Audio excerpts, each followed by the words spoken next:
Abusuafo amanebo ayensa ka awerehosem yie pa na sofopani Archbishop Yaw Edu ne maame ya yefre se oba penny comfort boache aka musika atto nananom ewo ense de abusua oba penny wotena ase no na sika de se ne na bodi ne tie na wo bi yie pa obona akunafo wo bo anyanka community wo yenka ye de bebre e de ma community na wo nam ne nsa so e ma bebre na ene womunya gira bebre na ene womunya nidaso it's a bad say no na kofoduafo e dia reho pa ese womosebofo e na atunu hwan e na beka womasem e dia ma ebopni so kopani Archbishop Yawadu ene ne twehwe nkomo na busua wakana kosam no e de tre na wo tre ye da wodi ebedi ne maame 1 week no na eda no eye 29th May eno na ombedi 1 week no e wo koforidua Jubilee Park ebusua ye fa sa kwan we so e de ato adofo ejamfo anim nyina se ne ade ato ne no enye wo no na eye tie nyina yenka bom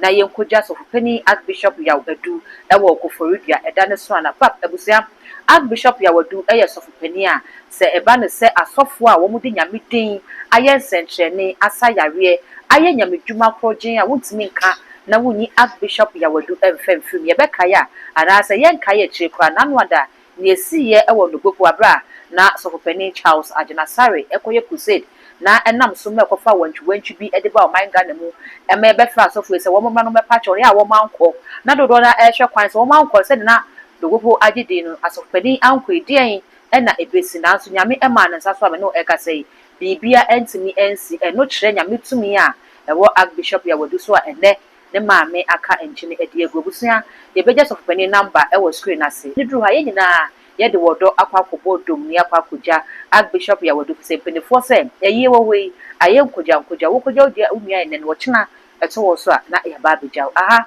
aye too much gh message so beja rotation sam ewo comment section where beje bre na ya kenkan e de amasofopani ene nebusua all the social media handles na so aye too much gh oh subscribe like it na wa share na fofo so enye biahwe ye jare hosem iso ne aka tre maame ye maame se 190 ye nyame emfa ne credit ensi ye mabusua ne nyina de mefredui ene amane hu